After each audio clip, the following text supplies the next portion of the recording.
ಮರುದಿನವೇ news ಪೇಪರ್‌ನ ಮುಖಪುಟದಲ್ಲಿ ಅಲ್ಲಿನ ಬಂಗ್ಲೆಯ photo, ಅದರ ಇತಿಹಾಸದ ಬಗ್ಗೆ ಸ್ವಲ್ಪ ವಿವರಣೆ, ಜೊತೆಗೆ ಗೌತಮ್‌ನ ಪ್ರಾಜೆಕ್ಟ್ ಬಗ್ಗೆ, ಅಲ್ಲಿ ನಡೆಯುವ ಕೆಲಸಗಳ ಬಗ್ಗೆ, ಅಲ್ಲೀಗ ಸಿಗುವ ಉದ್ಯೋಗಗಳ ಬಗ್ಗೆ ವಿವರವಾದ ಮಾಹಿತಿ ಮೂಡಿಬಂದಿತ್ತು. ಕೈಯಲ್ಲಿ ಕಪ್ಪು ಬಣ್ಣದ ಕಷಾಯ ಹಿಡಿದು, ದಪ್ಪಗಟ್ಟಿನ ಕನ್ನಡಕವನ್ನು ಮೂಗಿನ ಮೇಲಕ್ಕೆ ಕೊಂಚ ಹೇರಿಸಿ, ನ್ಯೂಸ್ ಪೇಪರ್ ಮೇಲೆ ಕಣ್ಣು ನೆಟ್ಟಿದ್ದ ರುಜುಲಾ ಅವಕಾಶ ಹೀಗೆ ಸಿಗ್ತದೆ ಎಂದ್ಕೊಂಡಿರ್ಲಿಲ್ಲ. ಅಲ್ಲಿಗೆ ಹೋಗಿ ಸೇರಲು ದಾರಿ ತಾನಾಗಿ ಸಿಕ್ಕಿದೆ ಎಂದವಳು. ಮತ್ತೊಂದು ಕೈಯಲ್ಲಿದ್ದ ಪೆನ್ನಿನಿಂದ ಬಂಗ್ಲೆ ಮೇಲೆ ಸರ್ಕಲ್ ರೀತಿಯಲ್ಲಿ ಗೆರೆ ಎಳೆದಿದ್ದಳು. ಹಾಗೆ ನೋಡುತ್ತಾ ಕುಳಿತವಳು, ಎಂತಹ ಪರಿಸ್ಥಿತಿಯೇ ಇರಲಿ, ನಾಳೆ ಇಂಟರ್ವ್ಯೂನಲ್ಲಿ ನನಗೆ ಕೆಲಸ ಸಿಗಲೇಬೇಕು. ಅದು ನಾನು ಅಂದುಕೊಂಡಿರುವ ಪೋಸ್ಟ್ ಸಿಕ್ಕರೆ ಮಾತ್ರ ನನಗೆ ಬೇಕಾದುದನ್ನು ಸಾಧಿಸಿ ಅಲ್ಲಿಗೆ ತಲುಪಲು ಸಾಧ್ಯವಾಗುವುದು. ನನಗೆ ಕೆಲಸ ಪಡೆಯುವುದು ಅತ್ಯಂತ ದೊಡ್ಡ ಕಷ್ಟವೇ ಅಲ್ಲ. ಆದರೂ ಮುನ್ನೆಚ್ಚರಿಕೆ ಇರಬೇಕು. ನನಗೆ ವಿಷಯ ತಿಳಿದ ಮೇಲೆ ತುಂಬ ವರ್ಷಗಳ ನಂತರ ಸಿಕ್ಕಿರುವ ಅವಕಾಶ ಇದು, ಹೇಳಿಕೊಂಡವಳು ನಾಳಿನ ದಿನಕ್ಕಾಗಿ ಕಾಯುತ್ತಾ ಕುಳಿತಿದ್ದಳು. ರಾತ್ರಿ ಹತ್ತಾದರೂ ಗೌತಮ್ ಇನ್ನೂ ಅದೇ ರೂಮಿನಲ್ಲಿ ಇದ್ದದ್ದನ್ನು ನೋಡಿದ ಚಂದನ, ಮನೆಯಲ್ಲಿ ಏನಾದರೂ ಅನ್ಬೋದು, ನಾವಿಬ್ಬರಿಗೆ ಒಟ್ಟಿಗೆ ಇದ್ದರೆ ಹೇಗೆ, ನೀನು ಮಲಗು, ನಾನು ಆಮೇಲೆ ಹೋಗುತ್ತೇನೆ ಎನ್ನುತ್ತೀರಾ? ಯಾವ ಸಮಯದಲ್ಲಿ ಹೋಗುತ್ತೀರಾ? ಎದ್ದು ಬೆಳಿಗ್ಗೆ ನೋಡಿದ್ರೆ ಸ್ನಾನಕ್ಕೆ ಹೋಗುತ್ತೀರಾ? ನಂತರ ಇಲ್ಲೇ ಬಟ್ಟೆಗಳಿರೋದು, ಇಲ್ಲೇ ರೆಡಿ ಆಗುತ್ತೀರಾ? ಒಂದು ರೀತಿ ಹೊರಗಿನಿಂದ ಯಾರಾದ್ರೂ ನೋಡಿದ್ರೆ ಇಬ್ಬರು ಒಟ್ಟಿಗೆ ಇದ್ದೇವೆ ಎನಿಸಿಬಿಡುತ್ತದೆ ಎಂದಿದ್ದಳು. ಅವಳ ಮನದ ಸಂಕೋಚ, ಹೊರಗಿನವರು ತಪ್ಪಾಗಿ ತಿಳಿಯುವರೆಂಬ ಇರುವ ಅಂಜಿಕೆ ಅರ್ಥ ಮಾಡಿಕೊಂಡವನು, ನೀನು ಮಲಗಿದ ನಂತರ ಆ ರೂಮಿಗೆ ಹೋಗಿ ಬೆಳಿಗ್ಗೆ ಬರುತ್ತಿದ್ದೇನೆ. ಅದನ್ನು ಮಮ್ಮಿ, ತಾತ, ಚಿನ್ಮಯ ಎಲ್ಲರೂ ಗಮನಿಸಿದ್ದಾರೆ. ನೀನು ಹಾಗೆಲ್ಲ ಮುಜುಗರ ಪಡ್ಬೇಡ, ಮಲಗು. ಸ್ವಲ್ಪ ಕೆಲಸ ಇದೆ ನನಗೆ. ನನ್ನ ರೂಮಿನಲ್ಲಿ ಮಾತ್ರ ಕಂಫರ್ಟೇಬಲ್ ಅನಿಸೋದು ಎಂದಿದ್ದ ಚಂದನ. ಆ ರೂಮ್ ಕೂಡ ಚೆನ್ನಾಗಿದೆ. ಅಂದು ಆ ಕನಸು ಬಂದಾಗಿನಿಂದ ರಾತ್ರಿ ಸಮಯಗಳಲ್ಲಿ ಅಲ್ಲಿರಲು ಆಗುತ್ತಿಲ್ಲ ಹೇಳಿಕೊಂಡವಳು. ಸರಿಯಾದ್ರೆ ಎಷ್ಟೊತ್ತಿನವರೆಗೂ ಎದ್ದಿರ್ತೀರಾ? ನಿಮ್ಮ ಆರೋಗ್ಯದ ಕಡೆಗೂ ಗಮನ ಕೊಡ್ಬೇಕು ಅಲ್ವಾ ಕೇಳಿದಳು. ಮೊದಲಿನಿಂದ ಅಭ್ಯಾಸ ಇತ್ತು, ನಂತರ ನೀನು ನನ್ನ ಬದುಕಿಗೆ ಬಂದ ನಂತರ ತಪ್ಪಿ ಹೋಗಿತ್ತು. ನಿಂಗೆ ಆಕ್ಸಿಡೆಂಟ್ ಆದಾಗಿನಿಂದ ಮತ್ತೆ ಈ ಅಭ್ಯಾಸ ನನ್ನನ್ನು ಮರೆಯುವುದಕ್ಕಾ ಕೇಳಿದಳು. ಮರೆಯಲು ಹೇಗಾಗುತ್ತದೆ? ನೋವಿನಿಂದ ಹೊರಬರುವ ಪ್ರಯತ್ನದಲ್ಲಿ ಹೆಚ್ಚು ಕೆಲಸಗಳ ಕಡೆ ಗಮನ ಕೊಡುತ್ತಿದ್ದೆ. ಬಂಗ್ಲೆ ಬಳಿ ಕೆಲಸ ಶುರುವಾಗುತ್ತದೆ ಇನ್ನು 2 ದಿನಗಳಲ್ಲಿ. ಬ್ಲೂ ಪ್ರಿಂಟ್ ತಯಾರಾಗಿದೆ. ನಾಳೆ ಅಲ್ಲಿನ ಕೆಲಸಗಳಿಗೆ ಇಂಟರ್ವ್ಯೂ ನಡೆಯುತ್ತಿದೆ. ಮೊದಲ ಆಯ್ಕೆ ಆದಷ್ಟು ಬ್ಯಾಚುಲರ್ಸ್ನ ಕೆಲಸಕ್ಕೆ ತೆಗೆದುಕೊಳ್ಳೋಣ ಎಂದು. ಅವರಾದರೆ ಅಲ್ಲಿಯೇ ಉಳಿದುಕೊಳ್ಳುತ್ತಾರೆ. ಬೇರೆ ಕಡೆಯಿಂದ ಬಂದಿರುವವರು ತುಂಬಾ ಇರುವ ಕಾರಣ ಅಲ್ಲೇ ಉಳಿದುಕೊಳ್ಳಲು ವ್ಯವಸ್ಥೆ ಮಾಡಿಕೊಟ್ಟರೆ ಆಯಿತು ಎಂದವನಿಗೆ ರಂಗಣ್ಣನವರು ಹೇಳಿದ್ದು, ಗಾಜು ಹೊಡೆದದ್ದು ಹೋಗಿದ್ದು ನೆನಪಾಗಿ ಮೂಢನಂಬಿಕೆಗಳನ್ನು ಬದಿಗಿರಿಸಿ ಮುನ್ನುಗ್ಗುವ ಈಗಿನ ಯುವಕರಾದರೆ ಸರಿ ಹೇಳಿಕೊಂಡಿದ್ದ. ಚಂದನ ಸಮಯ ಕಳೆಯುತ್ತಲೇ ನಿದ್ರೆಗೆ ಜಾರಿದ್ದಳು. ಗೌತಮ್ ಅಲ್ಲಿ ಬೇಗ ಕೆಲಸ ಶುರು ಮಾಡುವ ಆತುರ ಇದ್ದುದರಿಂದ ಒಂದಷ್ಟು ವಿಷಯಗಳು ಫೈನಲ್ ಮಾಡುತ್ತಾ ಉಳಿದಿದ್ದ. ಇದ್ದಕ್ಕಿದ್ದಾಗೆ ನರಳಿದ ಸದ್ದು. ಅಪ್ಪಾಜಿ ಅವನನ್ನು ಹೊಡೆಯಬೇಡಿ, ಬಿಟ್ಟು ಬಿಡಿ ಹೇಳುತ್ತಿದ್ದ ಪುಟ್ಟ ಹುಡುಗಿಯ ರೂಪ ಕನಸಿನಲ್ಲಿ ನೋಡುತ್ತಲೇ ಚಂದನ ಕನವರಿಸಲು ಶುರು ಮಾಡಿದ್ದಳು. ಅವಳ ಧ್ವನಿ ಕೇಳಿ ನೋಡಿದವನು ಒಳಗೆ ಧಾವಿಸಿ ಬಂದು ಕಣ್ಣು ಮುಚ್ಚಿ ಮಾತನಾಡುತ್ತಿದ್ದದನ್ನು ಗಮನಿಸಿ, ಅಂದ್ರೆ ಕನವರಿಸುತ್ತಿದ್ದಾಳೆ, ಎಲ್ಲಿ ಕಣ್ಣು ಬಿಡು ನೋಡು, ನಾನಿಲ್ಲೇ ಇದ್ದೀನಿ ಎಂದವನು ಅವಳ ಕಣ್ಣ ಅಂಚಿನಲ್ಲಿ ಕಂಡ ಕಣ್ಣ ಹನಿಯನ್ನು ತೊಡೆದು, ಇಷ್ಟು ಸೆನ್ಸಿಟಿವ್ ಆದ್ರೆ ಹೇಗೆ? ಕನಸಿನಲ್ಲಿ ಕಂಡ ದೃಶ್ಯಕ್ಕೆ ನೋವು ಪಡ್ತಾರ? ಇವಳಿಗೆ ಎಚ್ಚರವಾದರೆ ಮತ್ತೆ ಅವುಗಳ ನೆನೆದು ನೋವು ಪಡುತ್ತಾಳೆ, ಅಳುತ್ತಾಳೆ. ಈಗ ಹೇಗೋ ಮಲಗಿದ್ದಾಳಲ್ಲ ಹೇಳಿಕೊಂಡವನು ಬಳಿಯಲ್ಲಿ ಉಳಿದಿದ್ದ. ಕೆಲಸಗಳ ಬದಿಗಿರಿಸಿ ಬೆಳಿಗ್ಗೆ ಚಂದನ ತಾನಾಗಿ ಏನು ಹೇಳದೆ ಇದ್ದಾಗ, ಕಾಲೇಜ್ಗೆ ಹೋಗೋ ಸಮಯದಲ್ಲಿ ಮಾತನಾಡುವುದು ಬೇಡ, ರಾತ್ರಿ ವಿಚಾರಿಸಿದರೆ ಆಯ್ತು ಹೇಳಿಕೊಂಡಿದ್ದ. ಚಂದನಗೆ ರಾತ್ರಿ ಕಂಡ ಕನಸಿನ ನೆನಪಾಗಿತ್ತು. ರಾತ್ರಿ ಕನಸಿನಲ್ಲಿ ಬಂದಿದ್ದ ಚಿಕ್ಕ ಹುಡುಗಿಯ ಫೋಟೋ ಆ ಬಂಗ್ಲೆಯಲ್ಲಿ ನೋಡಿದ್ದೇನೆ ಅನ್ನಿಸ್ತಿದೆ. ಸ್ವಲ್ಪ ಗಮನಿಸಬೇಕಾಗಿತ್ತು. ಆ ಫೋಟೋಗಳನ್ನೆಲ್ಲ ಒಂದು ರೂಮಿನಲ್ಲಿ ಇರಿಸಿದ್ದಾರೆ. ಈ ಬಾರಿ ಹೋದಾಗ ನೋಡ್ಬೇಕು. ಹೇಗೋ ಇವರು ನಾನು ಮೀಟಿಂಗ್ನಲ್ಲಿ ಇದ್ದ ಸಮಯದಲ್ಲಿ ನಿಮ್ಮಿಂದ ಕರೆ ಬಂದರೆ ಮಾತನಾಡಲು ಆಗುವುದಿಲ್ಲ, ಆಗ ಚಂದನ ಜೊತೆ ಮಾತನಾಡಿ ಚರ್ಚಿಸಿ ಎಂದು ಹೇಳಿ ತನ್ನ ಮೊಬೈಲ್ ನಂಬರ್ ಕೊಟ್ಟಿದ್ದಾರೆ. ರಂಗಣ್ಣನವರಿಗೆ ಫೋನ್ ಮಾಡಿ ಆ ಫೋಟೋಗಳದ್ದು ಒಂದು ಫೋಟೋ ತೆಗೆದು ಕಳಿಸಲು ಹೇಳುವಂತೆ ಹೇಳಿದರೆ ಹೇಗೆ? ಬೇಡ, ವಿಷಯ ಎಲ್ಲಿಂದ ಎಲ್ಲಿಗೋ ಹೋದರೆ ಕಷ್ಟ. ಅಲ್ಲಿಗೆ ಹೋದಾಗ ನೋಡಿದರೆ ಆಯ್ತು. ಆದ್ರೆ ಇಂದು ಸಿಕ್ಕಿರುವ ಆಧಾರಕ್ಕೆ ಮತ್ತೊಂದು ಸಾಕ್ಷಿ ಸಿಕ್ಕಂತೆ ಆಯ್ತು. ಆ ಮನೆಗೂ ನನಗೂ ಸಂಬಂಧ ಇದೆ ಹೇಳಿಕೊಂಡಿದ್ದಳು. ಕಾಲೇಜಿನ ಮುಂದೆ ಕಾರು ನಿಲ್ಲಿಸಿದ ಗೌತಮ್, ಇಂದು ತುಂಬಾ ಕೆಲಸ ಇದೆ. ಕ್ಲಾಸ್ಗಳು ಏನಾದ್ರೂ ಮಿಸ್ ಆಗಿ ಕಾಲೇಜ್ ಬೇಗ ಬಿಟ್ರೆ ಮೊದಲೇ ಇನ್ಫಾರ್ಮ್ ಮಾಡು. ಹುಷಾರು. ಹೆಚ್ಚು ಯೋಚಿಸಿ ಮನಸ್ಸಿಗೆ ಒತ್ತಡ ತಂದುಕೊಳ್ಬೇಡ. ಬೇಡದೇ ಇರುವ ಆಲೋಚನೆಗಳನ್ನೆಲ್ಲ ಬರುತ್ತದೆ. ರಾತ್ರಿ ಅವಳ ಕನವರಿಕೆ ನೆನೆದು ಹೇಳಿದ್ದ. ಅವನ ಕಾಳಜಿ ಕಂಡು ಚಂದನ, ನಾನ್ ತಪ್ಪು ಮಾಡ್ತಿದ್ದೇನೆ. ಅವರು ಯಾವ ವಿಷಯ ಮುಚ್ಚುಮರೆ ಇಲ್ಲದೆ ಎಲ್ಲವನ್ನು ಹೇಳುತ್ತಿದ್ದಾರೆ. ನಾನು ಕೂಡ ಆ ಬಂಗ್ಲೆ ಕನಸಿನಲ್ಲಿ ಬರುವುದು, ಹಾಗೆ ಆ ಫೋಟೋದಲ್ಲಿದ್ದ ವ್ಯಕ್ತಿಯೇ ನನ್ನನ್ನು ಕರೆಯುವುದು ಎಂದು ಇವರಿಗೆ ನಿಜ ಹೇಳದೆ ಇರುವುದರಿಂದ ಅಪರಾಧಿ ಭಾವ ಕಾಡುತ್ತಿರುತ್ತದೆ ಹೇಳಿಕೊಂಡವಳು ಸಂಜೆ ಮಾತನಾಡುತ್ತೇನೆ ಎಂದಿದ್ದಳು. ಕನಸಿನ ವಿಷಯ ಇರಬಹುದು ಎಂದುಕೊಂಡ ಗೌತಮ್, ಆದಷ್ಟು ಬೇಗ ಬರ್ತೀನಿ. ನಿನ್ನ ಮನೆಗೆ ಬಿಟ್ಟು ಮತ್ತೆ ನಾನು ಕೆಲಸಕ್ಕೆ ಹೋಗ್ಬೇಕಾಗಬಹುದು. ರಾತ್ರಿ ಮಾತಾಡೋಣ ಎಂದಿದ್ದ. ಇಳಿದ ಚಂದನ ಅವನತ್ತ ಕೈ ಬೀಸಿ ನಡೆದಿದ್ದವಳು ಇನ್ನು ಕೆಲವೇ ತಿಂಗಳು ಕಾಲೇಜಿನ ಜೀವನ ಹೇಳಿಕೊಂಡಿದ್ದಳು. ಪ್ರಮೋದ್ ನೇತೃತ್ವದಲ್ಲಿ ಇಂಟರ್ವ್ಯೂ ಶುರುವಾಗಿತ್ತು. ತನ್ನ ಆಫೀಸ್ನ ಪಾರ್ಕಿಂಗ್ನಲ್ಲಿ ಕಾರು ನಿಲ್ಲಿಸಿದ ಗೌತಮ್, ಕನ್ಸ್ಟ್ರಕ್ಷನ್ ನಡೆಯುತ್ತಿದ್ದ ಹೊಸ ಪ್ರಾಜೆಕ್ಟ್ನ ಇಂಜಿನಿಯರ್ ಕಡೆಯಿಂದ ಕರೆ ಬರುತ್ತಲೇ ಈಗಲೇ ಬರುತ್ತಾ ಇದ್ದೇನೆ ಹೇಳಿ ನಡೆದಿದ್ದ. ರುಜುಲಾ ಬಂದಿದ್ದ ವ್ಯಕ್ತಿಗಳ ಕಡೆಗೆ ನೋಡುತ್ತಾ, ಆಗಾಗ ವಾಚ್ ಕಡೆಗೆ ನೋಡಿಕೊಳ್ಳುತ್ತಾ, ಒಂದೊಂದು ಕ್ಷಣವೂ ತನಗೆಷ್ಟು ಅಮೂಲ್ಯ ಎನ್ನುವಂತೆ ಮುಖ ಮಾಡಿ ಕುಳಿತಿದ್ದಳು. ಗೌತಮ್ ಬರುವುದು ತಡವಾಗುತ್ತದೆ ಎಂದು ತಿಳಿದಿದ್ದ ಪ್ರಮೋದ್ 2 ವಿಭಾಗಕ್ಕೆ ಇಂಟರ್ವ್ಯೂ ನಡೆಸುತ್ತಿದ್ದರು.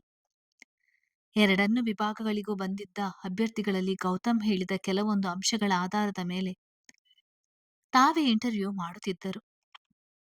ಅದರಲ್ಲಿ ಹೆಚ್ಚು ಸೈಟ್ ಬಳಿ ಉಳಿಯಲು ಬಯಸುವವರಿಗೆ ಮೊದಲ ಆದ್ಯತೆ ನೀಡಲಾಗಿತ್ತು. ರುಜುಲಾ ಫೈಲ್ ನೋಡುತ್ತಾ ಕಮಿಂಗ್ ಎಂದಿದ್ದರು. ಬಂದ ಆಕೆಯನ್ನು ಅಚ್ಚರಿಯಿಂದ ನೋಡಿ ಮತ್ತೊಮ್ಮೆ ಫೈಲ್ ಕಡೆಗೆ ನೋಡಿದರು. ವಯಸ್ಸು 35 ಎಂದಿತ್ತು.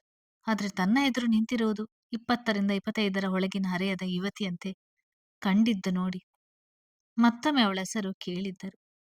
ನಾನೇ ಸರ್ ಹೇಳುತ್ತಾ ಎದುರು ಕುಳಿತಾಗ ಒಂದು ಕ್ಷಣ ಅವಳ ಸೌಂದರ್ಯಕ್ಕೆ ಮಂಕು ಬಡಿದಂತೆ ಕುಳಿತವರು, ನೀವು ಫ್ಯಾಷನ್ ಫೀಲ್ಡ್ ಆಯ್ಕೆ ಮಾಡಿಕೊಂಡಿದ್ರೆ ಸೂಕ್ತವಾಗುತ್ತಿತ್ತು ಎಂದಿದ್ದರು. ಅದರ ಕಡೆ ನನ್ನ ಒಲವಿಲ್ಲ. ಕಾರಣಾಂತರದಿಂದ ಈ ಕಡೆಗೆ ಕೆಲಸ ಅರಸುತ್ತಾ ಬಂದಿದ್ದೇನೆ. ಕೆಲಸ ಇಂಟ್ರೆಸ್ಟಿಂಗ್ ಆಗಿದೆ ಎನಿಸಿತು. ಅಲ್ಲದೆ ಪ್ರಕೃತಿಯ ಮಡಿಲಲ್ಲಿ ಇದ್ದುಕೊಂಡು ಕೆಲಸ ಮಾಡುವುದು ಎಂದು ತಿಳಿದು ನನ್ನ ಮೊದಲ ಆದ್ಯತೆ ಇಲ್ಲಿಯೇ ಕೆಲಸಕ್ಕೆ ಸೇರುವುದು ಎಂದಾಗಿತ್ತು ಎಂದಿದ್ದಳು. ಪ್ರಮೋದ್ ಅವರು ಅಚ್ಚರಿಯಿಂದ, ಅಂದ್ರೆ ನೀವು ಆ ಬಂಗ್ಲೆಯ ಬಳಿ ನಾವು ಸದ್ಯಕ್ಕೆ ಅಲ್ಲಿ ಕೆಲಸ ಮಾಡುವವರು, ಉಳಿದುಕೊಳ್ಳಲು ನಿರ್ಮಿಸುವ ಮನೆಯಲ್ಲಿ ಉಳಿಯುತ್ತೀರಾ ಕೇಳಿದ್ದಳು. ಹೌದು ಸರ್, ಒಪ್ಪಿಗೆ ಇದೆ ಎಂದಿದ್ದರು. ಪ್ರಮೋದ್ ಅವರಿಗೆ ಆ ಜಾಗದ ಬಗ್ಗೆ ಕೆಲವೊಂದು ವಿಷಯಗಳು ನ್ಯೂಸ್ ಪೇಪರ್ನಲ್ಲಿ ಓದಿ ತಿಳಿದಿದ್ದ ಕಾರಣ, ನೀವು ಕೆಲವೊಂದು ನ್ಯೂಸ್ ಪೇಪರ್ನಲ್ಲಿ ಆ ಜಾಗದ ಬಗ್ಗೆ ನೆಗೆಟಿವ್ ಆಗಿ ಬರೆದಿರುವುದನ್ನು ಕಂಡು ಓದಿರ್ಬೇಕು ಎಂದುಕೊಳ್ಳುತ್ತೇನೆ ಎಂದಿದ್ದರು. ಆ ಹುಡುಗಿ ಅಲ್ಲಿಗೆ ಹೋಗೋದು ಬೇಡ ಎಂದುಕೊಂಡು ಓದಿದ್ದೇನೆ ಸರ್, ಆದ್ರೆ ಅದನ್ನೆಲ್ಲ ನಂಬುವುದಿಲ್ಲ. ನಮ್ಮ ದಿನಚರಿಯಲ್ಲಿ ಚಾಲೆಂಜಿಂಗ್ ಎನ್ನುವಂತ ಅಂಶ ಇರಬೇಕು, ಆಗ್ಲೇ ತಾನೇ ಕುತೂಹಲಗಳೊಂದಿಗೆ ದಿನಗಳು ಸರಿಯುವುದು. ಇಲ್ಲದೇ ಇದ್ದರೆ ನೀರಸವಾಗಿ ಬಿಡುತ್ತದೆ. ಅಂಥ ದಿನಗಳು ನನಗೆ ಬೇಕಾಗಿಲ್ಲ ಎಂದಿದ್ದಳು. ಅವರ ಮನಸ್ಸು ತೂಗುಯ್ಯಾಲೆಯಲ್ಲಿ ನಿಂತಂತೆ ಎನಿಸಿತು. ಒಪ್ಪಿಗೆ ಕೊಡುವ ಮನಸ್ಸಿಲ್ಲ, ಆದ್ರೆ ಹಾಗೆ ಕಳಿಸಲು ಕೂಡ ಸಾಧ್ಯವಿಲ್ಲ ಎನ್ನುವಂತ ಅನಿಸಿಕೆ. ಎಕ್ಸ್ಕ್ಯೂಸ್ ಮೀ ಸರ್ ಎಂದಿದ್ದಳು. ಕನ್ನಡಕ ತೆಗೆದು ಅವಳತ್ತ ನೋಡಿ ಕೆಲ ಕ್ಷಣಗಳು ಹಾಗೆ ನಿಶ್ಚಲವಾಗಿ ಉಳಿದವರು, ಸರ್ ಜೊತೆ ಮಾತಾಡ್ತೇನೆ, ನೀವಲ್ಲೇ ಉಳಿದುಕೊಳ್ಬಹುದು ಎಂದಿದ್ದರು. ಕೃತಕ ನಗೆಯೊಂದನ್ನು ನೀಡಿದವಳು, ನಾನಿಂದು ಅಲ್ಲಿ ಹೋಗಿ ಸೈಟ್ ವಿಸಿಟ್ ಮಾಡಬಹುದಾ? ಹಾಗೆ ಎಲ್ಲರೂ ಉಳಿದುಕೊಳ್ಳುವ ಬಿಲ್ಡಿಂಗ್ನಲ್ಲಿ ನನಗೆ ಉಳಿಯಲು ಸಾಧ್ಯವಿಲ್ಲ. ಒಂದು ಚಿಕ್ಕ ರೂಮ್ ನನಗಾಗಿ ಆ ಬಿಲ್ಡಿಂಗ್ ಹೊರತಾಗಿ ಕೊಡಲು ಸಾಧ್ಯವಾ ಕೇಳಿದ್ದಳು. ಇಲ್ಲ ಎಂದು ಹೇಳಬೇಕು ಮನಸ್ಸು ಹೇಳಿದರು ನಾಲಿಗೆ ಹೊರಳಲಿಲ್ಲ. ಸರಿ ಸರ್, ಜೊತೆ ಮಾತಾಡ್ತೇನೆ. ಹೆಚ್ಚಾಗಿ ಅಲ್ಲಿ ಪುರುಷರೇ ಕೆಲಸ ಮಾಡುವ ಕಾರಣ ನಿಮಗೆ ಪ್ರತ್ಯೇಕ ಕೊಠಡಿ ಕೊಡುವುದರಲ್ಲಿ ತಪ್ಪಿಲ್ಲ ಎಂದಿದ್ದರು. ನೀವು ನನ್ನ ಇನ್ನೊಂದು ಪ್ರಶ್ನೆಗೆ ಉತ್ತರಿಸಿಲ್ಲ ಕೇಳಿದ್ದಳು. ಹಾಗೇನಿಲ್ಲ, ನೀವು ಕೆಲಸ ಮಾಡುವ ಜಾಗ ಹೋಗಿ ಧಾರಾಳವಾಗಿ ನೋಡಿ ಬರಬಹುದು. ನಿಮ್ಮ ನಿರ್ಧಾರ ಬದಲಾದರೂ ಬದಲಾಗಬಹುದು ಹೇಳಿದ್ದರು. ತುಂಬಾ ವರ್ಷಗಳ ಕನಸು ಬದಲಾಗಲು ಸಾಧ್ಯವಿಲ್ಲ. ಥ್ಯಾಂಕ್ ಯು ಸರ್ ಹೇಳಿ ಹೊರಗೆ ನಡೆದಿದ್ದಳು. ಅವಳು ಹೊರಟ ನಂತರ ಅವರ ಮನಸ್ಥಿತಿ ಮೊದಲಿನಂತೆ ಆಗಲು ತುಂಬಾ ಸಮಯ ತೆಗೆದುಕೊಂಡಿತ್ತು. ಆದರೆ ಮಾತುಗಳು ಮಾತ್ರ ಮನದಲ್ಲಿ ನಿಂತಿದ್ದು. ಗೌತಮ್ ಸರ್ ಜೊತೆ ಮಾತಾಡ್ಬೇಕು ಹೇಳಿಕೊಂಡಿದ್ದರು. ಗೌತಮ್ ಬರುವ ವೇಳೆಗೆ ಇಂಟರ್ವ್ಯೂ ಮುಗಿಸಿ ಫೈನಲ್ ಲಿಸ್ಟ್ ತಯಾರಿಸಿದ್ದರು. ಗೌತಮ್‌ಗೆ ಬಂಗ್ಲೆ ಕಡೆಗಿನ ಎಲ್ಲ ಕೆಲಸಗಳಿಗಿಂತ ಸ್ವಲ್ಪ ಹೆಚ್ಚು ಆಸಕ್ತಿ ಮೂಡಿಸಿದ ಕಾರಣ ಆ ಬಗ್ಗೆ ವಿಚಾರಿಸಿದ. ಪ್ರಮೋದ ಅವರು ಅವನ ಟೇಬಲ್ ಮುಂದೆ ತಾವು ಆಯ್ಕೆ ಮಾಡಿದ ಲಿಸ್ಟ್ ಇದ್ದವರು ಒಬ್ಬೊಬ್ಬರ ಬಗ್ಗೆ ತಮಗೆ ತಿಳಿದ ಚುಟುಕು ವಿವರಣೆ ನೀಡಿ, ಸರ್ ಹಾಗೆ ಒಬ್ಬರು ಲೇಡಿ ಕೂಡ ಅಲ್ಲಿ ಕೆಲಸ ಮಾಡಲು ಇಷ್ಟಪಡ್ತಿದ್ದಾರೆ ಎಂದವರು ರುಜುಲಾ ಪ್ರೊಫೈಲ್ ಬಗ್ಗೆ ಒಂದಿಷ್ಟು ವಿವರಣೆ ನೀಡಿದ್ದರು. ನೀವು ಹೇಳಿದ್ದೆಲ್ಲ ಸರಿ ಇದೆ, ಆದ್ರೆ ಅಂಥ ಜಾಗದಲ್ಲಿ ಆಕೆ ಇರುವುದು ಅಷ್ಟು ಸೇಫ್ಟಿ ಅಲ್ಲ ಎನ್ನಿಸ್ತಿದೆ ಎಂದಿದ್ದ. ಸರ್ ನಾನು ಹೇಳಿ ನೋಡಿದೆ, ಆದ್ರೆ ಆಕೆಗೆ ಚಾಲೆಂಜಿಂಗ್ ಎನಿಸುವಂಥ ಕೆಲಸಗಳು ಇಷ್ಟ. ನನಗೆ ಈ ಕೆಲಸ ತುಂಬಾ ಒಪ್ಪಿಗೆ ಇದೆ ಎನ್ನುತ್ತಿದ್ದಾರೆ. ಪ್ರೊಫೈಲ್ ಕೂಡ ನೋಡಿದ್ದೇನೆ, ಹೆಣ್ಣು ಎನ್ನುವ ಕಾರಣಕ್ಕೆ ತೆಗೆದುಹಾಕುವುದು ಬೇಡ ಎನಿಸ್ತಿದೆ ಎಂದಿದ್ದರು. ನಾನು ಹೆಣ್ಣು ಎನ್ನುವ ಕಾರಣಕ್ಕೆ ತೆಗೆದುಹಾಕಬೇಕು ಎಂದು ಹೇಳುತ್ತಿಲ್ಲ. ಅಲ್ಲಿ ಬೇಡದ ಕೆಲವೊಂದಿಷ್ಟು ವಿಷಯಗಳು ಹರಿದಾಡುತ್ತಿದೆ. ನಮ್ಮಿಂದ ಅವರಿಗೆ ತೊಂದರೆ ಆಗೋದು ಬೇಡ ಎನ್ನುವುದು ಅಷ್ಟೇ. ನನ್ನ ಉದ್ದೇಶ ಅಲ್ಲಿ ಅವರ ಜೊತೆ ಬೇರೆಯವರು ಕೂಡ ಇರುತ್ತಾರೆ. ಅವರು ಇರುವುದಾದರೆ ನಮ್ಮದೇನು ಅಭ್ಯಂತರ ಇಲ್ಲ. ಹುಷಾರಾಗಿ ಇರಲು ಹೇಳಿ. ಅಲ್ಲಿ ರಂಗಣ್ಣ ಇರುತ್ತಾರೆ, ಅವರ ಸಹಾಯ ತೆಗೆದುಕೊಳ್ಳಲಿ ಹೇಳಿ. ಪ್ರಮೋದ್ ಕೊಟ್ಟ ಆಕೆಯ ಪ್ರೊಫೈಲ್ ನೋಡುತ್ತಾ ತನಗೆ ಒಪ್ಪಿಗೆಯಾಗಿದ್ದ ಕಾರಣ ತಿಳಿಸಿದವನ ನೋಟ ಅವಳ ಫೋಟೋ ಕಡೆಗೆ ನಿಂತಿತ್ತು. ತುಂಬಾ ಹಳೆಯ ಫೋಟೋ ಹಾಕಿರಬೇಕು ಎಂದವನು ಈಗಿನ ವಯಸ್ಸನ್ನು ಅಂದಾಜಿಸಿದ್ದ. ಪ್ರಮೋದ್ ಸರ್ ಎಲ್ಲರಿಗೂ ಅಪಾಯಿಂಟ್ಮೆಂಟ್ ಲೆಟರ್ ಕಳಿಸುವುದಾ ಎಂದಿದ್ದ. ಕಳಿಸಿ, ಆದಷ್ಟು ಬೇಗ ಅಲ್ಲಿ ಕೆಲಸ ಶುರು ಮಾಡಬೇಕು. ಈ ಬಾರಿ ಮೆಟೀರಿಯಲ್ಸ್ ಮತ್ತೊಬ್ಬರು ಅಪ್ರೋಚ್ ಮಾಡಿದ್ದಾರೆ, ಅವರ ಬಳಿ ತೆಗೆದುಕೊಳ್ಳೋಣ. ಹಳಬರಿಂದ ಆಗೀಗ ಸಮಸ್ಯೆಗಳು ಬರುತ್ತಲೇ ಇವೆ, ಹೊಸಬರಿಗೆ ಅವಕಾಶ ಕೊಡೋಣ ಎಂದವನು ತನ್ನ ಕೆಲಸಗಳ ನಡುವೆ ಆಗಾಗ ಮೆಸೇಜ್ ಚೆಕ್ ಮಾಡುತ್ತಾ ಸಮಯವಾಗುತ್ತಲೇ ಕಾಲೇಜ್ನ ಕಡೆ ಹೊರಟಿದ್ದ. ಹಿಂದು ನಡೆದ ಕೆಲಸಗಳ ಬಗ್ಗೆ ಮನಸ್ಸಿಗೆ ತೃಪ್ತಿ ನೀಡಿತ್ತು. ಚಂದನಗೆ ವಿಷಯ ತಿಳಿದಿದ್ದ ಕಾರಣ ಹಾಗೆ ಸುಮ್ಮನೆ ಮಾತಿಗೆ ವಿಚಾರಿಸುತ್ತಲೇ ಪೂರ್ಣ ವಿವರಣೆ ನೀಡಿದ್ದ. ಹಾಗಾದ್ರೆ ಅಲ್ಲಿಗೆ ನಿಮ್ಮ ಓಡಾಟ ಹೆಚ್ಚು ಇರುತ್ತದೆ ಅಲ್ವಾ ಕೇಳಿದಳು. ಹೌದು, ವಾರದಲ್ಲಿ 2-3 ಬಾರಿ ಹೋಗ್ಬೇಕಾಗಿ ಬರಬಹುದು ಎಂದಿದ್ದ. ಹಾಗೆಲ್ಲ ನಿಮ್ ಜೊತೆ ನನ್ನನ್ನು ಕರೆದುಕೊಂಡು ಹೋಗ್ತೀರಾ ಕೇಳಿದ್ದಳು. ಗೌತಮ್ ನನ್ನ ಜೊತೆ ಸಮಯ ಕಳೆಯುವ ಆಸೆ, ಅದ ಬೇರೆ ಏನಾದ್ರೂ ಕಾರಣ ಇದೆಯಾ ಎಂದಿದ್ದ. ಚಂದನ ಇದೇ ಸಮಯ ಮನದಲ್ಲಿರುವುದನ್ನು ಹೇಳಿಬಿಡೋಣ ಎಂದುಕೊಂಡವಳು. ಮರುಕ್ಷಣವೇ ಗೌತಮ್ ರಾತ್ರಿ ಏನನ್ನು ಕಣವರಿಸ್ತಿದ್ದೆ, ಏನದು? ಬೆಳಿಗ್ಗೆ ಕಾಲೇಜ್ಗೆ ಹೋಗೋ ಸಮಯ ಎಂದು ಕೇಳಲಿಲ್ಲ ಎಂದಿದ್ದ. ಹೇಳಿಬಿಡಲೆ ಮತ್ತೊಮ್ಮೆ ಮುಖ ನೋಡಿದಳು ಯೋಚಿಸುತ್ತ. ಗೌತಮ್ ಯಾವಾಗ್ಲೂ ಕನಸಿನಲ್ಲಿ ಒಂದು ಅರಮನೆ ರೀತಿ ಮನೆ ಬರುತ್ತದೆ. ಒಬ್ಬ ವ್ಯಕ್ತಿ ಬಂದು ನನ್ನ ಕರೆಯುತ್ತಾನೆ ಎನ್ನುತ್ತಿದೆಯಲ್ಲ, ಅದಕ್ಕೆ ಸಂಬಂಧಪಟ್ಟ ಕನಸ? ಒಮ್ಮೊಮ್ಮೆ ಅನ್ನಿಸ್ತಿದೆ, ಈಗ ನಾವು ಕೊಂಡುಕೊಳ್ಳುತ್ತಿರುವ ಮನೆಯೇ ನಿನ್ನ ಕನಸಿನಲ್ಲಿ ಬರುತ್ತಿರೋದು. ಆ ಫೋಟೋದಲ್ಲಿರುವ ವ್ಯಕ್ತಿಯೇ ಬಂದು ಬಾ ಮಗಳೇ ಎನ್ನುತ್ತಾ ಕರೆಯುವುದು ಎಂದು. ಎಲ್ಲಿ ಹೇಳಿಬಿಡುತ್ತೀಯೋ ಎನಿಸಿಬಿಡುತ್ತಿದೆ ಎಂದಿದ್ದ. ಅಂದರೆ ನಿಮ್ಮ ಮಾತಿನ ಅರ್ಥ ಕೇಳಿದ್ದಳು. ಆಕ್ಸಿಡೆಂಟ್ ಆದ ನಂತರ ನಿನ್ನ ಮನಸ್ಥಿತಿ ತುಂಬಾ ಸೂಕ್ಷ್ಮವಾಗಿದೆ. ಮೊದಲೇ ಕನಸಿನಲ್ಲಿ ಹೀಗೆ ನೋಡುತ್ತಿದ್ದೀಯ, ಅದಕ್ಕೆ ಕಾಕತಾಳೀಯ ಎನ್ನುವಂತೆ ಈಗ ಕೊಂಡುಕೊಳ್ಳುತ್ತಿರುವ ಬಂಗ್ಲೆ ಸಾಲದಕ್ಕೆ ಒಳಗಿರುವ ಫೋಟೋ 2 ಇದೆ. ಅದಕ್ಕೂ ಇದಕ್ಕೂ ಎಲ್ಲಿ ಸಂಬಂಧ? ಕಟ್ಟುವಂತಹ ಭ್ರಮೆಗೆ ಒಳಗಾಗಿ ಬಿಡುತ್ತೀಯೋ ಎನ್ನುವ ಭಯ. ನೀನಾಗೆ ಏನಾದ್ರೂ ಯೋಚಿಸಿದ್ರೆ ಖಂಡಿತ ನಾನು ಅದನ್ನು ಕೊಂಡುಕೊಳ್ಳುತ್ತಿರಲಿಲ್ಲ. ನಿನ್ನ ಆರೋಗ್ಯದ ಮೇಲೆ ಅದು ಪರಿಣಾಮ ಬೀರುತ್ತದೆ ಎಂದಿದ್ದ. ಸತ್ಯ ಹೇಳಬೇಕು ಎಂದುಕೊಂಡು ತುಂಬ ದಿನಗಳಿಂದ ಯೋಚಿಸಿ ನಿರ್ಧರಿಸಿದ್ದ ಚಂದನಳ ನಿರ್ಧಾರ ಹಾಗೆಯೇ ಉಳಿದಿತ್ತು. ಈಗ ನಾನು ನಿಜ ಹೇಳಿದ್ರೆ ಇವರ ಪ್ರಕಾರ ಈ ನಿಜ ನನ್ನ ಭ್ರಮೆ ಆಗಿರುತ್ತದೆ. ಜೊತೆಗೆ ನನ್ನ ಮಾನಸಿಕ ಸ್ಥಿತಿಯ ಬಗ್ಗೆ ಪ್ರಶ್ನೆ ಮೂಡಿಬರುತ್ತದೆ. ಆದ್ರೆ ನಾನು ಸರಿಯಾಗೇ ಇದ್ದೇನೆ, ನನಗೆ ಯಾವ ಸಮಸ್ಯೆಯೂ ಇಲ್ಲ ಎನ್ನುವುದು ನನಗೆ ಗೊತ್ತು. ಸದ್ಯಕ್ಕೆ ಆ ವಿಷಯದ ಬಗ್ಗೆ ಮಾತಾಡಲು ಹೋಗುವುದೇ ಬೇಡ. ಇವರನ್ನು ಯಾವುದೇ ಕಾರಣಕ್ಕೂ ಕಳೆದುಕೊಳ್ಳಲು ನನಗಿಷ್ಟವಿಲ್ಲ. ಇತ್ತೀಚೆಗೆ ಮೊದಲಿಗಿಂತ ತುಂಬಾ ಹತ್ತಿರವಾಗಿದ್ದಾರೆ ಎನಿಸಲು ಶುರುವಾಗಿದೆ ಹೇಳಿಕೊಂಡವಳು. ಅದೇ ಕನಸು ಅಷ್ಟೇ. ಅಲ್ಲಿ ವಾತಾವರಣ ಇಷ್ಟ, ಜೊತೆಗೆ ನಿಮ್ಮೊಂದಿಗೆ ಸಮಯ ಕಳೆಯಬಹುದು. ಸಿಟಿಯಲ್ಲಿ ಎಲ್ಲರೂ ಪರಿಚಯದವರೇ ಇದ್ದಾರೆ. ಅಲ್ಲಿ ನಾವಿಬ್ಬರೇ ತುಂಬಾ ಸಮಯ ಇರುತ್ತೇವೆ. ಹಾಗಾಗಿ ಅಲ್ಲಿಗೆ ನೀವು ಹೋದಾಗ ನಿಮ್ ಜೊತೆ ಬರ್ಬೇಕು ಎನಿಸ್ತಿದೆ ಎಂದಿದ್ದಳು. ಗೌತಮ್ ಕೂಡ ಅದನ್ನೇ ಯೋಚಿಸ್ತಿದ್ದ. ಅಲ್ಲಿ ಹೆಚ್ಚು ಜನರಿಲ್ಲದ ಕಾರಣ, ಹಾಗೆ ಸುತ್ತಲ ಪರಿಸರ, ಅಷ್ಟು ದೂರ ಜೊತೆಯಾಗಿ ಸಾಗುವುದು ಎಲ್ಲವನ್ನು ಮನಸ್ಸಿನಲ್ಲಿ ಇಟ್ಟುಕೊಂಡು ಬಯಸುತ್ತಿದ್ದಾಳೆ ಹೇಳಿಕೊಂಡವನು. ನಾಳೆಯಿಂದ ಅಲ್ಲಿ ಕೆಲಸ ಶುರುವಾಗುತ್ತದೆ ಎಂದಿದ್ದ. ಚಂದನ ತಕ್ಷಣ ಗಾಬರಿಯಿಂದ ನೋಡಿದವಳು. ಬಂಗ್ಲೆ ಆರ್ಕಿಟೆಕ್ಚರ್ ಏನಾದ್ರೂ ಬದಲಾಯಿಸ್ತೀರಾ ಹಾಗೇ ಇದ್ರೆ ಚೆನ್ನಾಗಿರುತ್ತೆ. ಅದೊಂದನ್ನು ಹಾಗೆಯೇ ಬಿಟ್ಟು ಉಳಿದ ಜಾಗದ ಕಡೆ ಗಮನ ಕೊಡ್ಬಹುದಲ್ವಾ? ಕೇಳಿದ್ದಳು. ಇಲ್ಲ, ಕೊಂಡಿರೋದೇ ಆ ಬಂಗ್ಲೆ ನೋಡಿ. ಹಾಗಾಗಿ ಅದನ್ನ ಹಾಗೇ ಉಳಿಸ್ತೇನೆ. ಬಂಗ್ಲೆಯ ಬಲಬದಿಗೆ ಇರುವ ವಿಶಾಲವಾದ ಜಾಗದಲ್ಲಿ ಸದ್ಯಕ್ಕೆ ಕೆಲಸಗಾರರು, ಇಂಜಿನಿಯರ್ಗಳು ಇರಲು ಒಂದು ಮನೆ ಕಟ್ಟಿಸಿಕೊಳ್ಳುತ್ತಾರೆ. ಅಲ್ಲಿ ಕೆಲಸವೆಲ್ಲ ಪೂರ್ಣವಾದ ನಂತರ ಅದನ್ನು ತೆಗೆಸಿ ಬಿಡುತ್ತೇನೆ. ಆ ಜಾಗದಲ್ಲಿ ವರ್ಕ್ ಮಾಡುವ ಉದ್ದೇಶ ಇದೆ. ಈಗ ಸದ್ಯಕ್ಕೆ ಜನಗಳು ಉಳಿದುಕೊಳ್ಬೇಕಲ್ವಾ? ಅಲ್ಲಿಯೇ ಜನಗಳಿದ್ದರೆ ಬೇಗ ಬೇಗ ಕೆಲಸಗಳು ಆಗುತ್ತದೆ ಎಂದಿದ್ದ. ಚಂದನ ತುಂಬ ಬೇಗ ಕೆಲಸ ಶುರು ಮಾಡುತ್ತಿದ್ದಾರೆ ಹೇಳಿಕೊಂಡಿದ್ದಳು.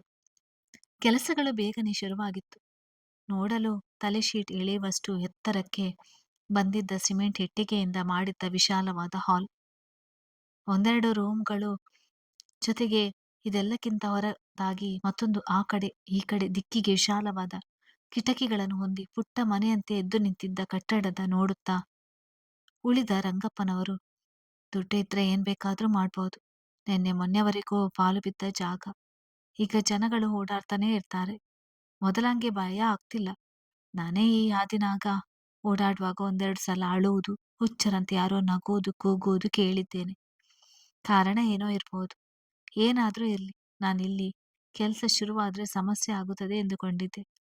ಅಂಥದ್ದು ಏನು ನಡೆಯುತ್ತಿಲ್ಲ. ಆ ರೂಮಿನ ಬೀಗದ ಕೀ ಸಿಕ್ಕಿದೆ. ಯಜಮಾನರಿಗೆ ಕೊಟ್ಟು ಸದ್ಯಕ್ಕೆ ಇಲ್ಲಿ ಅವರು ಅಂದುಕೊಂಡಿರುವ ಕೆಲಸಗಳೆಲ್ಲ ಪೂರ್ಣವಾಗುವವರೆಗೂ ಆ ಕೋಣೆಯ ಬಾಗಿಲನ್ನು ತೆಗೆಯದೇ ಇರುವಂತೆ ಹೇಳಬೇಕು.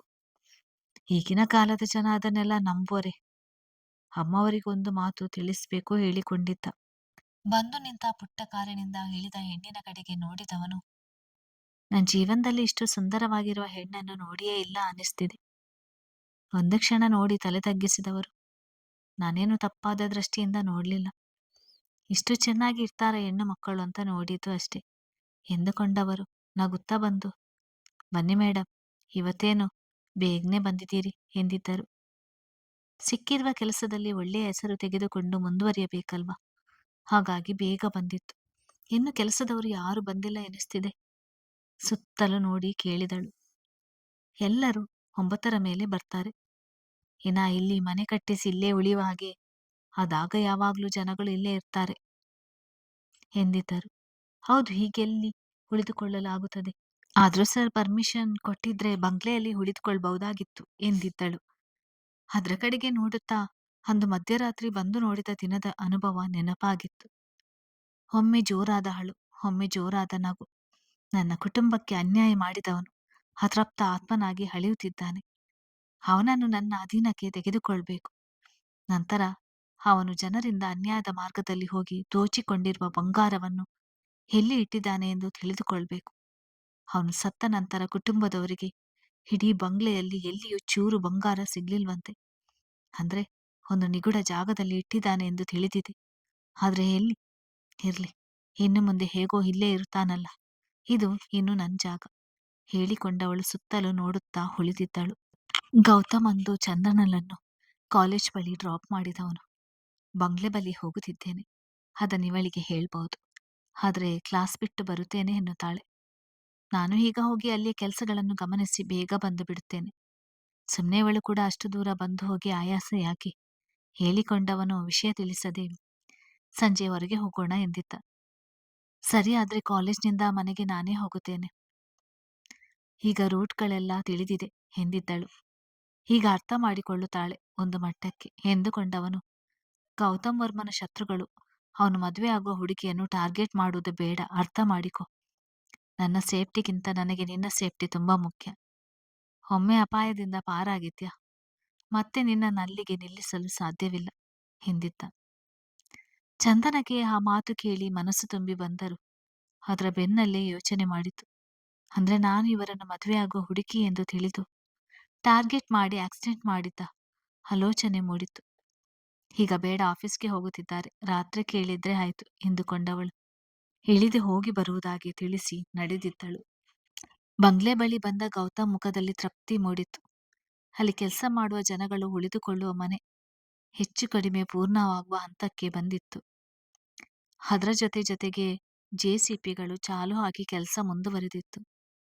ಕೆಲಸಗಾರರ ಓಡಾಟ ಎಲ್ಲ ಗಮನಿಸಿದವನು, ನಿರ್ಲಕ್ಷ್ಯ ಮಾಡಬಾರ್ದು, ಬೇಗ ಬೇಗ ಕೆಲಸಗಳು ಮುಗಿಯಬೇಕು ಹೇಳಿಕೊಳ್ಳುತ್ತಲೇ ರಂಗಪ್ಪ ಬಳಿಗೆ ಬಂದವರು. ಸರ್, ಕೆಲಸ ನಡೀತಿರೋದು ನೋಡಿದ್ರೆ ಈ ವರ್ಷನೇ ಎಲ್ಲ ಮುಗಿಸಿ ಬಿಡ್ತೀರಾ ಅನ್ನಿಸ್ತಿದೆ ಎಂದಿದ್ದರು.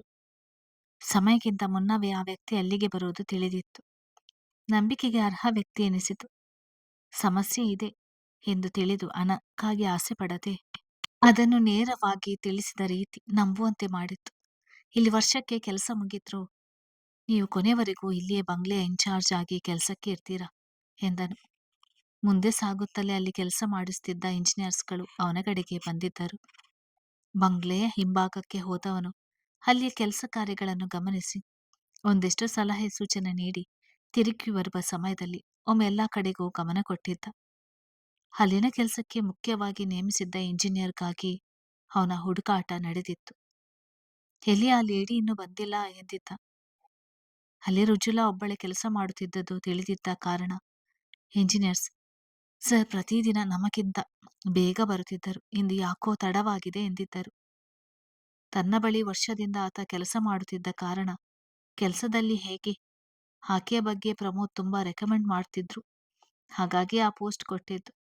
ಅವರಾಗೆಲ್ಲ ಸುಮ್ಮನೆ ಅರ್ಹತೆ ಇಲ್ಲದೆ ಒಬ್ಬರ ಹೆಸರು ಸೂಚಿಸುವುದಿಲ್ಲ ಎಂದಿದ್ದ. ಸರ್, ಅಷ್ಟೊಂದು ಉತ್ಸಾಹ ನಾನು ಯಾರಲ್ಲೂ ನೋಡಿಲ್ಲ. ಪ್ರತಿಯೊಂದು ಕೆಲಸಕ್ಕೂ ಮುಂದೆ ಇರ್ತಾರೆ, ಪ್ರತಿಯೊಂದನ್ನು ಕೂಲಾಂಕುಷವಾಗಿ ಗಮನಿಸುತ್ತಾರೆ ಎಂದವನು ಅವಳ ಕೆಲಸದ ಬಗ್ಗೆ ಒಂದಿಷ್ಟು ವಿವರಣೆ ನೀಡಿದ. ಮಾತನಾಡಿದ ಗೌತಮ್ ಬಂಗ್ಲೆಯ ಮುಂಭಾಗಕ್ಕೆ ಬಂದವನು. ಇದ್ದ ಹೊಸ ವಿಶಾಲವಾದ ಕಟ್ಟಡದ ನಡುವೆ ಇದ್ದ ಪುಟ್ಟ ಮನೆ ನೋಡಿದವನು. ಆ ಲೇಡಿಗಾಗಿ ಇರಬೇಕು ಎಂದವನಿಗೆ ಪ್ರಮೋದ್ ಹೇಳಿದ ಮಾತುಗಳು ನೆನಪಾಗಿದ್ದವು. ಆದರೂ ಇಷ್ಟು ಜನರ ನಡುವೆ ಆಕೆ ಒಬ್ಬಳೇ ಹೇಳಿಕೊಂಡು ಅಲ್ಲಿಂದ ನಡೆದಿದ್ದ. ಚಂದನ ಕಾರನ್ನು ನೋಡುತ್ತಲೇ ಹೆಜ್ಜೆ ವೇಗ ಹೆಚ್ಚಿಸಿದವಳು. ಬಂದು ಕುಳಿತು ತುಂಬಾ ಹೊತ್ತಾಯ್ತು ಕೇಳಿದ್ದಳು. ಹಾಗೇನಿಲ್ಲ, ನಿಧಾನವಾಗಿ ಬರ್ಬಹುದಿತ್ತು ಎಂದಿದ್ದ. ಎದಿಸಿರು ಬಿಡುತ್ತಿದ್ದವಳ ನೋಡಿ ಚಂದನಗೆ ಮಾತಾಡ್ಬೇಕು ಎನಿಸಿದ್ರು ಸಂಜೆ ಹೊರಗೆ ಹೋಗೋಣ ಎಂದಿದ್ದಾರೆ. ಆಗ ಈ ವಿಷಯಗಳೆಲ್ಲ ಬೇಕಾ?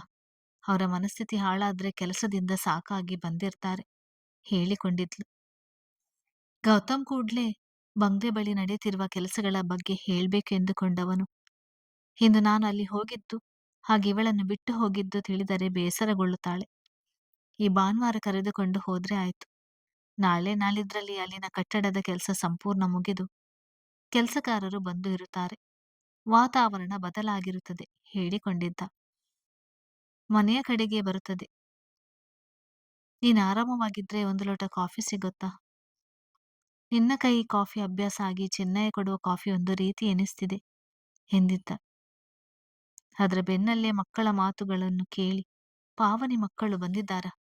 ತುಂಬ ದಿನವಾಯಿತು. ಅವರು ಬಂದು ಈ ಬಂಗ್ಲೆ ಕೊಂಡುಕೊಳ್ಳುವುದು, ಅದರ ಕೆಲಸಗಳ ಓಡಾಟದ ನಡುವೆ ಹೆಚ್ಚು ಆ ಮನೆಗೆ ಹೋಗಲು ಸಾಧ್ಯವಾಗಲಿಲ್ಲ. ಹಾಗೆ ಸದ್ಯಕ್ಕೆ ಕಾಫಿ ಕ್ಯಾನ್ಸಲ್ ಬೇಡ ಎಂದಿದ್ದ. ಯಾಕೆ? ನನಗೆ ಆಯಾಸ ಏನಿಲ್ಲ, ಕಾಫಿ ಇಟ್ಟು ಕೊಡುತ್ತೇನೆ ಎಂದಿದ್ದಳು. ಕಾಫಿ ಜೊತೆಗೆ ಕಾಫಿ ಮಾಡುವವರು ಕೂಡ ರೂಮಿಗೆ ಬರ್ತಾರೆ ಎಂದುಕೊಂಡಿದ್ದೆ. ಈಗಿನ ಸಂದರ್ಭ ನೋಡಿದ್ರೆ ಅದು ಸಾಧ್ಯವಿಲ್ಲ ಎನ್ನಿಸ್ತಿದೆ. ಬೇರೆ ಸಮಯದಲ್ಲಿ ಕೇಳುತ್ತೇನೆ ಹೇಳಿ ಒಳಗೆ ಬಂದಿದ್ದವನು ಪಾವನಿಯ ಕಡೆ ಬಂದು ಮಗುವನ್ನು ಎತ್ತಿಕೊಂಡಿದ್ದ. ಚಂದನೆಗೆ ಅರ್ಥವಾಗಿತ್ತು. ಜೊತೆಯಲ್ಲಿ ಸಮಯ ಕಳೆಯಲು ಬಯಸುತ್ತಿದ್ದಾರೆ. ಅದಕ್ಕೆ ಇಂದು ಸಂಜೆ ಹೊರಗೆ ಹೋಗೋಣ ಎಂದದ್ದು. ಹೇಳಿಕೊಂಡು ಪಾವನಿಯ ಬಳಿ ಬಂದು ಮಾತನಾಡಿಸುತ್ತಾ ಅಲ್ಲಿಯೇ ಕುಳಿತಿದ್ದಳು. ಮಗುವನ್ನು ಮುದ್ದಿಸುತ್ತಾ ಅಲ್ಲೇ ಕುಳಿತ ಗೌತಮ್ ಪ್ರಕೃತಿಯನ್ನು ಕರೆದು ಮತ್ತೊಂದು ಬದಿಗೆ ಮಗುವನ್ನು ಕೂರಿಸಿಕೊಂಡು ಅವಳ ಶಾಲೆಯ ಬಗ್ಗೆ ವಿಚಾರಿಸಿದ್ದ. ಅವರಿಬ್ಬರನ್ನು ಜೊತೆಯಾಗಿ ನೋಡಿದ ಪಾವನಿ ಎಷ್ಟು ಖುಷಿಯಾಗ್ತಿದೆ ಗೊತ್ತಾ ನನಗೆ ನೀವಿಬ್ಬರನ್ನು ಹೀಗೆ ನೋಡಿ ಎಂದಾಗ. ಚಂದನ ಅಚ್ಚರಿಯಿಂದ ನೋಡಿದರೆ, ಇಂದ್ರಾಣಿಯವರು, ನಿಮ್ಮಿಬ್ಬರ ವಿಷಯ ಅವರಿಗೂ ಪೂರ್ಣ ಗೊತ್ತು. ನಮ್ಮ ಕಡೆಯಿಂದ ಎಲ್ಲರಿಗೂ ಒಪ್ಪಿಗೆ ಇದೆ ಎಂದಿದ್ದರು. ಎಲ್ಲರೂ ಮಾತುಕತೆ ತಿಂಡಿ ಕಾಫಿಗಳ ನಡುವೆ ಅಲ್ಲಿಯೇ ಉಳಿದಿದ್ದರು. ಮಡದಿ ಮಕ್ಕಳನ್ನು ಕರೆದುಕೊಂಡು ಹೋಗಲು ಬಂದ ರಮೇಶ್ ಕೂಡ ಗೆಳೆಯನ ಜೊತೆ ಮಾತನಾಡುತ್ತಾ ಸಮಯ ಕಳೆದವನು. ಸಮಯ 9ರ ಸನಿಹವಾಗುತ್ತಲೇ ನಾವಿನ್ನೂ ಹೊರಡುತ್ತೇವೆ ಎನ್ನುತ್ತಾ ಎದ್ದು ನಿಂತಿದ್ದ. ಗೌತಮ್, ಇಲ್ಲೇ ಮಲಗಬಹುದಲ್ಲವಾ ಹೇಳಿದಾಗ, ಪಕ್ಕದ ಬೀದಿ ಅಲ್ವೇನೋ, ಪರವಾಗಿಲ್ಲ ಎಂದಿದ್ದ. ಸರಿ, ನಾನು ಬಿಟ್ಟು ಬರ್ತೀನಿ ಎನ್ನುತ್ತಲೇ, ಏನು ಬೇಡ, ಗಾಡಿಯಲ್ಲಿ ಆರಾಮವಾಗಿ ಹೋಗ್ಬೋದು, ಇಲ್ಲೇ ತಾನೆ ಹೇಳಿ ಹೊರಟಾಗ ಪಾವನಿ ಕೂಡ ಎಲ್ಲರಿಗೂ ತಿಳಿಸಿ ಮಕ್ಕಳ ಜೊತೆ ನಡೆದಿದ್ದಳು. ಮಕ್ಕಳ ಜೊತೆ ಸಮಯ ಸರಿದಂತೆ ತಿಳಿದಿರಲಿಲ್ಲ. ಇಂದ್ರಾಣಿ ಅವರು ನಾವಿದ್ದರೆ ಇವರಿಗೆ ಮಾತನಾಡಲು ಮುಜುಗರ ಎನಿಸಿ, ಮಾವ, ತೋಟದಲ್ಲಿ ಓಡಾಡಿ ಬರೋಣ. ನಿಮ್ಮ ಕಾಲ್ನೋವು ಈಗ ಹೇಗಿದೆ? ಎನ್ನುತ್ತಾ ಎದ್ದು ನಡೆದಾಗ ಅವರ ಜೊತೆಗೆ ಚಿನ್ನಯ್ಯ ಹಾಗೂ ಅವನ ಮಡದಿಯೂ ಕೂಡ ನಡೆದಿದ್ದರು. ಚಂದನ ಗಮನಿಸಿದವಳು, ಎಲ್ಲರೂ ಹೊರಗೆ ಹೋಗುತ್ತಿದ್ದಾರೆ. ನಾವಿಬ್ಬರ ಒಳಗೆ ಉಳಿದರೆ ಹೇಗೆ? ಏನೆಂದುಕೊಳ್ಳುವುದಿಲ್ಲ. ನಾವು ಹೋಗೋಣ ಎಂದಿದ್ದಳು. ಗೌತಮ್, ನಾವಿಬ್ಬರು ಒಟ್ಟಿಗೆ ಸಮಯ ಕಳೆಯಲಿ ಎಂದು ಇಡೀ ಮನೆಯವರು ಹೋದ್ರೆ ನೀನು ಹೋಗ್ಬೇಕೆಂದುಕೊಳ್ತೀಯ? ಏನ್ ಹೇಳೋದು? ನಾನ್ ಬರೋದಿಲ್ಲ, ಹೋಗು. ಅವ್ರ ಜೊತೆ ನೀನು ಕೂರು ಹೇಳಿ ಕೋಪದ ಮುಖ ಹೊತ್ತು ಕುಳಿತಿದ್ದ. ಆಗಲೇ ಚಂದನಗೆ ಮನೆಯವರ ನಡೆ ಅರ್ಥವಾಗಿತ್ತು. ಗೊತ್ತಾಗ್ಲಿಲ್ಲ, ಬೇರೆ ರೀತಿ ಯೋಚಿಸ್ಬೇಕಾಗಿತ್ತು ಹೇಳಿ ಬಳಿಯಲ್ಲೇ ಕುಳಿತಿದ್ದಳು. ಹೊರಗೆ ಕರೆದುಕೊಂಡು ಹೋಗುತ್ತೇನೆ ಎಂದಿದ್ದೆ, ಸಾಧ್ಯವಾಗ್ಲಿಲ್ಲ. ಈಗ ಹೋಗೋಣ ಹೇಳಿದ್ದ. ಬೇಡ, ಬೆಳಗಿನಿಂದ ನಿಮ್ಗೂ ಆಫೀಸ್ ಕೆಲಸಗಳ ನಡುವೆ ಆಯಾಸವಾಗಿರುತ್ತದೆ. ಇನ್ನೊಮ್ಮೆ ಹೋದ್ರೆ ಆಯ್ತು. ಹೊರಗೆ ಹೋಗುವುದು ಜೊತೆಯಲ್ಲಿ ಸಮಯ ಕಳೆಯಲು. ಹೀಗಲೂ ಜೊತೆಯಲ್ಲೇ ಇದ್ದೇವಲ್ವಾ? ನಿಮ್ಮನ್ನು ಒಂದು ಮಾತು ಕೇಳ್ಬೇಕಾಗಿತ್ತು. ಈಗ ಕೇಳಿದ್ರೆ ತಪ್ಪಿಲ್ಲ ತಾನೆ ಎಂದಿದ್ದಳು. ಪರವಾಗಿಲ್ಲ, ಕೇಳು. ಆದ್ರೆ ಮನದಲ್ಲಿ ಇಟ್ಟುಕೊಳ್ಳಲು ಹೋಗ್ಬೇಡ ಎನ್ನುತ್ತಲೇ ಬೆಳಿಗ್ಗೆ ತನಗೆ ಬಂದ ಆಲೋಚನೆಯನ್ನು ಅವನ ಮುಂದೆ ಇಟ್ಟಿದ್ದಳು. ಗೌತಮ್ ಮುಖಭಾವ ಬದಲಾಗಿತ್ತು. ಹೌದು, ಆದ್ರೆ ನಿಂಗೆ ಹೇಳಿದ್ದು ಅರ್ಧ ಸತ್ಯ ಮಾತ್ರ. ನಾನು ನೀನು ಒಂದು ದೇವಸ್ಥಾನಕ್ಕೆ ಹೋಗಿದ್ದೆವು. ಅದು ಇದ್ದದ್ದು ಬೆಟ್ಟದ ಮೇಲೆ. ಕಣ್ಮುಚ್ಚಿ ಬಿಡುವಷ್ಟರಲ್ಲಿ ನೀನು ಅಲ್ಲಿಂದ ಜಾರಿ ಬಿದ್ದಿದ್ದೆ. ನಂತರ ತಿಳಿದದ್ದು ಯಾರೋ ನಿನ್ನನ್ನು ನೂಕಿದರು ಎಂದು. ಅದಕ್ಕೆ ಈಗ ಅವರಿಗೆ ಎರಡನೇ ಅವಕಾಶ ಕೊಡದಂತೆ ಎಂದವನು ಅವಳ ಕೈ ಹಿಡಿದಿದ್ದ. ಚಂದನ, ಅಂದ್ರೆ ನಮ್ಮಿಬ್ಬರ ಬಾಂಧವ್ಯ ತುಂಬಾ ಜನರಿಗೆ ತಿಳಿದಿದೆ. ಹಾಗಾಗಿ ನನ್ ಮೇಲೆ ಹಲ್ಲೆ ನಡೆಸಿದ್ದಾರೆ ಎಂದುಕೊಳ್ಳುತ್ತಲೇ ಮತ್ತೆ ಈ ವಿಷಯ ಅಪ್ಪಾಜಿ ಮಮ್ಮಿಗೆ ಕೇಳಿದ್ದಳು. ಗೌತಮ್, ತಾತ ಅಮ್ಮ ನಿನ್ನ ಮನೆಯವರ ಜೊತೆ ಮದುವೆ ವಿಷಯದ ಬಗ್ಗೆ ಒಮ್ಮೆ ಮಾತುಕತೆ ಆಡಿದ್ದಾರೆ. ಅವರು ಕೂಡ ಒಪ್ಪಿಕೊಂಡಿದ್ದರು. ಕೆಲವು ಬಾರಿ ಒಟ್ಟಿಗೆ ಹೊರಗೆ ಓಡಾಡುತ್ತಿದ್ದೆವು. ಅಂತ ಸಂದರ್ಭದಲ್ಲಿ ದೇವಸ್ಥಾನಕ್ಕೆ ಹೋದಾಗ ಹೀಗಾಯ್ತು. ಅವರಿಗೆ ನೇರವಾಗಿ ವಿಷಯ ತಿಳಿಸಿದ್ದೆವು ಎಂದಿದ್ದ. ಚಂದನಳ ಮುಖದಲ್ಲಿ ನಗು ಹರಳಿತು. ತನ್ನನ್ನು ಯಾರೋ ಕೊಲ್ಲಲು ನೋಡುತ್ತಾರೆ ಎನ್ನುವುದಕ್ಕಿಂತ ಅವಳಿಗೆ ತನ್ನ ತಂದೆ ತಾಯಿ ಈ ಮದುವೆಗೆ ಒಪ್ಪಿದ್ದಾರೆ ಎನ್ನುವ ಸಂತೋಷವೇ ಅಧಿಕವಾಗಿತ್ತು. ಅಂದರೆ ನಮ್ಮಿಬ್ಬರ ಮದುವೆಗೆ ನನ್ನ ಮನೆಯಲ್ಲಿ ಎಲ್ಲರೂ ಒಪ್ಪಿದ್ದಾರೆ ಎಂದಾಯ್ತು. ನಾನು ಎಲ್ಲವನ್ನು ಮರೆತಿರುವ ಕಾರಣ ನೆನಪಿಸಿಕೊಳ್ಳಲು ಸಮಯ ಕೊಟ್ಟು ಮಾನಸಿಕವಾಗಿ ಒತ್ತಡಕ್ಕೆ ಒಳಗಾಗುವುದು ಬೇಡ ಎನ್ನುವ ಕಾರಣಕ್ಕೆ ವಿಷಯ ಮುಚ್ಚಿಟ್ಟಿದ್ದಾರೆ ಎಂದಿದ್ದಳು. ಹೌದು, ಎಲ್ಲರ ಒಪ್ಪಿಗೆ ಇದೆ. ಮದುವೆ ತಾರೀಕು ನಿಶ್ಚಯಿಸಬೇಕಾಗಿತ್ತು. ಪರೀಕ್ಷೆ ಮುಗಿಯಲು ಕಾಯುತ್ತಿದ್ದೆವು ಎಂದಿದ್ದ. ಚಂದನ ಮನಸ್ಸಿಗೆ ಯಾವುದೇ ಯೋಚನೆ ಕಾಡಿದಾಗ, ಸಾವು ಬದುಕು ಏನಾದ್ರೂ ಆಗಲಿ, ಇರುವಷ್ಟು ದಿನ ನಿಮ್ ಜೊತೆ ಇರಬೇಕು. ಯಾವುದೋ ಕಾರಣಗಳಿಗೆ ಮನ್ನಣೆ ಕೊಟ್ಟು ನನ್ನನ್ನು ದೂರ ಮಾಡೋಲ್ಲ ಅಲ್ವಾ ಹೇಳಿದವಳು ಅವನ ಸನಿಹಕ್ಕೆ ಸರಿದು ಭುಜಕ್ಕೆ ಹೊರಗಿದ್ದಳು. ಕಥೆ ಮುಂದುವರಿಯುತ್ತದೆ. ಹಾಗೆ ಯಾರೆಲ್ಲ ನನ್ನ ಚಾನೆಲ್ ಅನ್ನು ಸಬ್ಸ್ಕ್ರೈಬ್ ಮಾಡಲಿಲ್ಲ ಅವರೆಲ್ಲ ದಯವಿಟ್ಟು ಚಾನೆಲ್ ಅನ್ನು ಸಬ್ಸ್ಕ್ರೈಬ್ ಮಾಡಿ, ಲೈಕ್ ಅಂಡ್ ಶೇರ್ ಮಾಡಿ.